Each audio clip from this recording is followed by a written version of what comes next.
About a rule of life in these midweek devotionals, and this is no different today. We're going to talk about another piece or another aspect of a rule of life. And a rule of life is just a way that we structure our lives to be more whole, more complete as Christians. Remember, a rule of life is from the Latin as a trellis, so a structure to our lives to help us grow, to help us be healthier.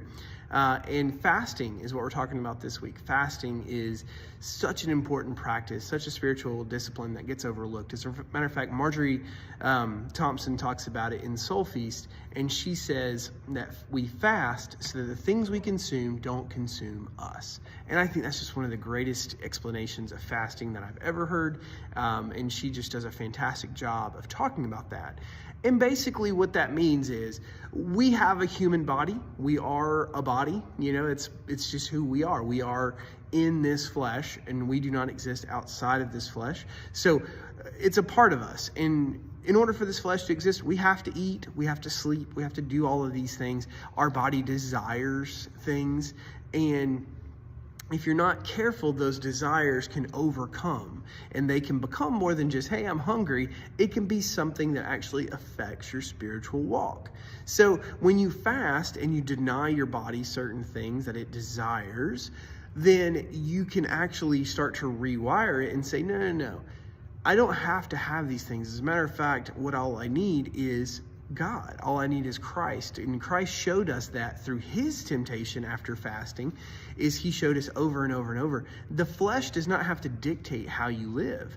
And so many times I see people out in the world who just let their flesh dictate exactly everything they do. They're just captive to their whims. And fasting helps us bring those things under control. Paul talks about this in Romans 8. I think Romans 8, the whole chapter is great. It's a flesh versus spirit dynamic, and he really walks through that. But basically, one of the things he talks about is Christ was in the flesh and overcame the flesh and lived a holy life in that flesh. And now his spirit lives in you, in your flesh. So therefore, he has given you the power to overcome the flesh through his holiness, through his righteousness. And when we bring the flesh under control, we can be mature Christians. So fasting helps you overcome the flesh, helps you overcome the desires of the flesh, the desires that spin out of control and sometimes do end up controlling us. So I encourage you, take up fasting this week. Take up fasting today.